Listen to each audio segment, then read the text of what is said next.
Hello everyone, welcome back to the channel. So we conducted a poll in that many of the people has voted for the video related to a topic earthquakes in India. So here is the video. So in today's topic we are going to discuss what is an earthquake, how it is caused, effect and what are the impact and earthquakes in India and the distribution of the earthquakes in and around the world. Okay, so we'll start the video. So we will start with this diagram first. So it is the definition of an earthquake.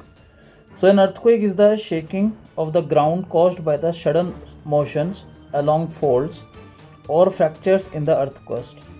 So suppose there are two plates like this. Okay, so this is the fault line in this. So whenever there will be a movement across these two plates, plate 1, plate 2, okay, so whenever there will be a movement, so there will be a release of energy, or when there will be a release of energy, there will be a earthquake presence in the earth crust. Okay, so this is that. So this is the fault as you see here. Okay, so a fracture in the rock that make up the earth crust, that is the fault. Now what are the plates? So plates are massive rocks that makes up the outer layer of the earth's surface and whose movements along faults trigger the earthquakes. So these are the two plates. Friction between these two plates, overlapping between these two plates, or sometimes divergence between these two plates will lead us to, or will give us the earthquakes. So seismic waves, so these are the representation of the seismic waves. So waves that transmit the energy released by an earthquake. In this particular topic, there are very two importance, which is very much important. One is focus and second one is epicenter. Okay, so what is focus? The point within the earth. Remember this very important word, the point within the earth where the earthquake ruptures starts. So this is the point from where the all, you can say, problems start, or all the energy start to release. So when it will go in certain direction. So 90 degree to this particular you can say fault line, wherever the earthquake strikes at the surface, that surface will be called as the epicenter of that earthquake. So point at the surface of the earthquake directly above the focus is called as epicenter. Okay, so an earthquake is a fault, that is sharp break in the crustal rocks when lithospheric plates, remember very much important, lithospheric plates move. So what do you understand by this term? Earthquakes occurred mostly and majorly in the lithosphere. The surface of the earth vibrates, release of energy, and the energy waves travel in all directions. So it will scatter in all directions. An earthquake is the sudden release of the energy in the earth crust that creates seismic waves. So it will create a seismic waves. Okay, it will create a seismic waves. The energy accumulation site is identified as a deformed rocks caused by the tension or compression. Okay, so here only they are telling. So these are the deformed rocks caused by the tensions and the compression. The subterranean spot at which rocks begin to shift or rupture is the focus or the hypocenter of the earthquake. We already discussed, this is the point from where the earthquake starts. So that is the epicenter or the focus, whereas the point vertically over the focus is epicenter. So vertically over the focus is the epicenter, which experiences the first wave and the greatest damage, which decreases as we go outwards.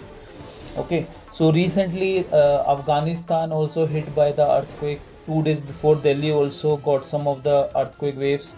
Okay, Nepal got hit by the earthquake, and many devastation earthquake also occurred in the history of India. Okay, so please go through that also. The waves generated by an earthquake are called seismic waves, recorded by an instrument called seismograph. Remember this. So waves can be recorded by seismograph. The magnitude, that is energy that is released of the earthquake, is measured by the Richter scale. Okay, so on the Richter scale the magnitude can be measured, whereas intensity also can be measured, means how much damage it will cause. Okay, that will be measured by the Mercalli scale. So remember these 2 points. During earthquake, the rocks in the path of P waves gets compressed expanded in the direction of propagation, so it affects their volume rather than shape. So during earthquakes there are certain waves which will released. One is primary waves, one are the secondary waves. Primary waves, because why the name is primary, because they are first to occur at the surface. Okay, second point, they will travel through all the medium. So they will travel to liquid, they will travel to solid, and also they will travel through gaseous medium. Okay, so all the three medium a wave can travel, that is a primary wave. So they are first to occur at the surface, this is the first point. Second, liquid, solid, gas, it can travel. And third are, they are not so devastating, okay, as compared to secondary wave, because they traveled in a parallel direction to the wave. So they will travel in a parallel direction to the wave. So if the wave is going in this way, so they are also going in the same way. Okay, remember this point. In the case of S wave, it changes shape and not volume. So in S waves it changes shape because S wave moves along the perpendicular. So this is the reason like why they cannot change the volume but the shapes. So earthquakes are by far the most unpredictable and highly destructive of all natural disasters due to their suddenness, because sometimes or most of the time you cannot predict the earthquakes. Earthquakes that are of tectonic origin have proved to be the most devastating, and their area of influence is also quite large than other causes. Just imagine Nepal got the earthquake, but that waves reaches till Delhi also. So now you can understand how devastating it can be and how larger area it can cover. So as I told you, there are body waves and the surface waves. Body waves are of two types, primary wave and the secondary wave. So body waves are generated due to the focus of the earth and move through the body interior of the earth in all directions. So it will go in the interior of the earth in the all the directions. So there are P waves. P waves usually consist of compressions and dilations. Then there are S waves. So this is the wave directions. So this is the wave direction, and in the same direction only they will also travel. But in the S wave, this is the wave direction, so they will travel like this way. Okay, so they will travel like this way. That's why they are more devastating as compared to the primary waves. And one more thing which I have to tell you here is, that is the P wave shadow zone and the S wave shadow zone. As you see here, 105 degree to 145 degree, there will be a zone of P waves, and in the S wave it is 105 to 105, means more. So it means the P waves are travel through all the medium, but S waves only travel through solid medium, okay, or some of the semi-solid medium. Now what are primary waves? So they are longitudinal waves that can pass through both solid and liquid, okay, even gases. They travel parallel to, so I told you before also, they are parallel to the direction of the wave, that it creates density difference in the material, leading to the stretching and squeezing of the material. Okay, stretching and squeezing of the material, so both will occur. Also, as the density of the medium increases, its velocity also increases. So it means the velocity of primary waves is more in solid than in liquid than in gas. Remember this.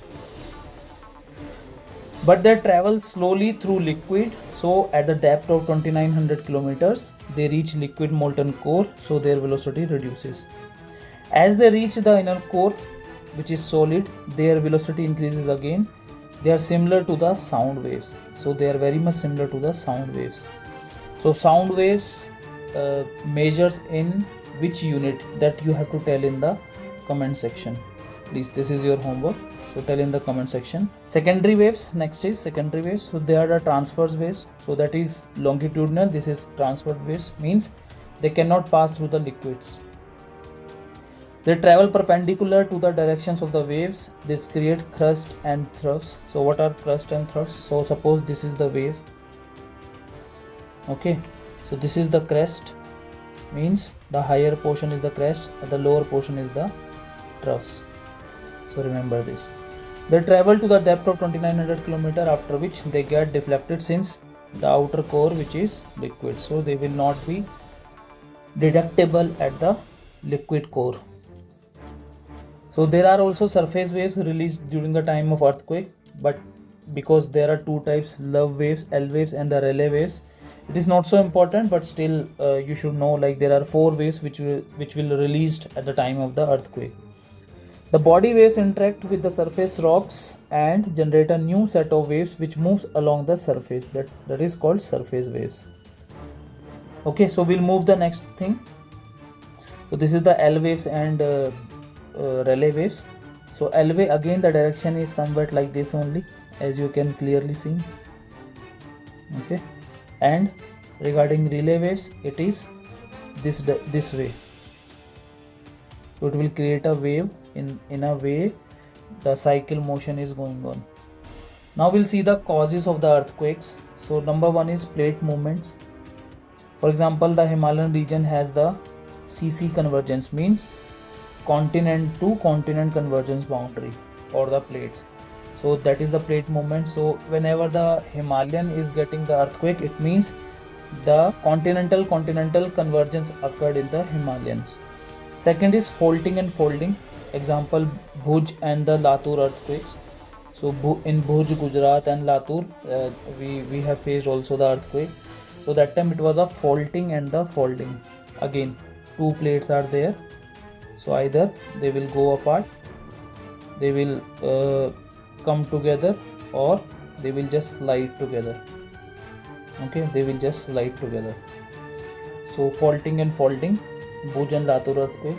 Volcanic eruption also sometimes lead to earthquakes. For example, Indonesian earthquakes and Hawaii earthquakes, usually caused by the volcanic eruptions. Gaseous expansion and contraction inside the earth also. So sometimes inside the earth also, when the gaseous expansion will be there will be a earthquake. There are man-made earthquake also. For example, hydrostatic pressure like reservoirs and all. So in Maharashtra, Koyna Dam also sometimes they releases certain energy which lead to the earthquakes. Anthropogenic causes also are there, like mining and drilling. Even the nuclear also you can consider. Now we'll see the types of earthquake. So we already see the causes of earthquakes. Now we'll see the types of earthquakes. Number one is, the most common ones are the tectonic earthquake, means again the tectonic plates and all. These are generated due to the sliding of rocks along a fault plane. Second one, a special class of tectonic earthquake is sometimes recognized as the volcanic earthquake. However, these are confined to the area of active volcanoes. I gave you an example. Hawaii is the example. Okay, and Indonesia, all these are the example of the volcanic earthquakes. So which country controls Hawaii Islands? Please tell in the comment section below. Third one, in the areas of intense mining activity, sometimes the roofs of underground mines collapse, causing minor tremors. These are called collapse earthquakes. So the third one is the collapse earthquakes. Whenever the mining is happening, sometimes the roofs will collapse, and it will also create the release of energy, and that will consider as the collapse earthquake. Fourth one is ground shaking may also occur due to the explosion of a chemical or a nuclear devices. Such tremors are called as explosion earthquakes. So you already know Hiroshima, Nagasaki, we faced nuclear bombs also there. So that time when the nuclear bombs were dropped, even people also felt earthquake tremors in the region. The earthquakes that occurs in the area of large reservoirs are referred to as the reservoir induced earthquakes. So this is the fifth one. So different types of plate boundaries like divergent, convergent and transform. So divergent basically means when they are going apart from each other. Convergent when they are coming each other. When they will come each other, which will be the most denser in nature, that will go down, okay, or it will come under heavier one. The third one is when the transform boundary means two plates neither diverge nor converge, but only they just say the slide to each other. Okay, so now we'll see the motion. So it is a spreading, it is a subduction, or it is a lateral sliding. So when it is a slide to each other. Effect like constructive oceanic lithosphere created here. It is destroyed means oceanic lithosphere destroyed in this one. Neither create nor destroyed any of the lithosphere boundary. Topography, ridge or rift. It is trench or it is no major effect. Means it will create either ridge or rift. It will create trenches, but it will only create the earthquakes. Volcanic activity, yes. In this it is no. Okay. Now we'll see the effects of the earthquake. So number one is ground shaking. So what is ground shaking? So it is a common phenomena whenever there will be a energy passing by any under any ground, so it will be a ground shaking. Differential ground settlement. So at the different level, like hilly areas, the effects will be different. At the plains, effect will be different. So differential ground settlement. Then land and mudslides. So landslides will be there at Himalayan regions and northeastern regions and all. Soil liquefactions. So soil liquefaction is like soil will flow like a liquid only. So due to again the sudden release of energy, it will make soil so vulnerable, like it look like a soil become liquid and it is flowing. Then ground lurching. So ground will also, you can say, cracks, cramps, all these things will be seen. Avalanches. So avalanches again Himalayan regions, so snow will be there, so avalanche will start. Okay, snow will come down. So avalanches is nothing but it is like when a snow moves from a mountain to downside, so it will create the avalanches. Then ground displacement. Yes, sometimes cracks will build. Okay, so ground will displace. Floods will come from dam and levee failures. Yes, floods will also come. Then fires occurred. Yes, many places it is also witnessed after the earthquake. In the hilly areas, forest also, there also forest fires and all these things occurred.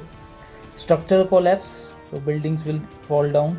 Okay, so buildings will fall down and all.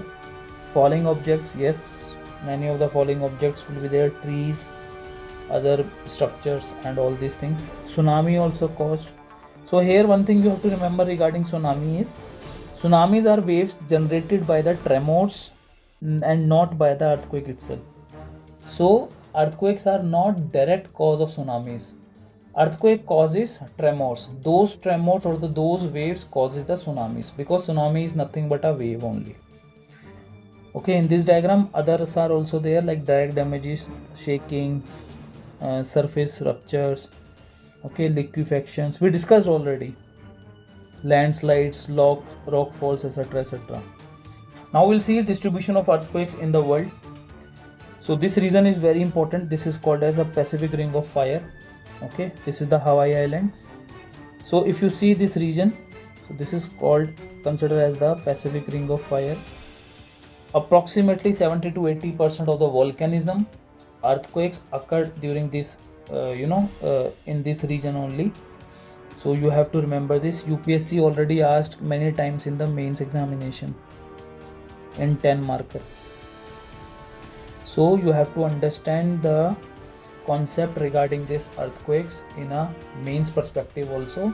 UPSC just literally asked regarding what are the reasons why Pacific Ring of Fires faces so many of the earthquakes. So when you will study, you will get to know, like, there are many boundaries, plates which are attached to each other, and whenever they move, earthquake erupts. So please study about this. So the world distribution of the earthquake coincide very closely with that of the volcanoes. I told you volcanism and the earthquakes are very much there. 70% of the earthquakes occurs in the Circum-Pacific belt. So this is the Circum-Pacific belt. So this one is the Circum-Pacific belt. 20% occur in the Mediterranean Himalayan belt, including Asia Minor, Himalayas, and parts of northwest China. Elsewhere, earth crust is relatively stable and is less prone but not immune to earth tremors. So apart from these areas, earth is quite stable, where you will not feel the earthquakes very frequently. Now we'll see the earthquake prone areas in India. So there are 4 zones, that is zone 5, zone 4, zone 3 and zone 2. Zone 2 is low risk zone, moderate risk zone, that is zone 3, then high risk zone and very high risk zone. So as you see clearly here in this map, like Jammu and Kashmir, majority of the part is in the zone 4 and some of the part is in zone 5 also. The whole of northeast India, again it is in the zone 5. Now what are the reasons? Can you tell me the reasons in the comment section? Why northeastern region is in the zone 5 of the earthquakes? Okay, then zone 2 like Karnataka, Tamil Nadu, Andhra, some part of Odisha, okay, West Bengal, then UP, some part of Rajasthan, Madhya Pradesh, and even see this region is a Delhi region. So Delhi is also in zone 4, remember. So this is the distribution of earthquakes in India. So there are 4 zones: zone 2, zone 3, zone 4, zone 5. So 40% is in zone this, 30% zone 3, 17 there, 10% is zone 5.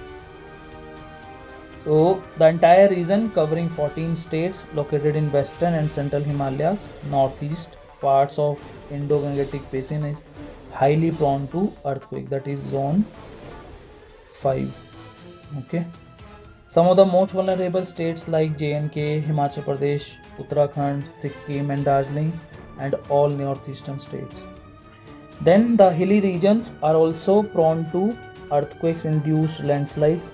The other seismically active regions of the country include Gulf of Khambat, Rann of Kutch in western Gujarat, where they have already faced earthquakes in 1819, 1956, 2001. Parts of peninsular India like Maharashtra 1967, 1993, the island of Lakshadweep and the Andaman and Nicobar. So we have covered the topic which is earthquakes and earthquakes in India. Please do revise from your NCERT. Okay, there is a chapter in the NCERT regarding earthquakes.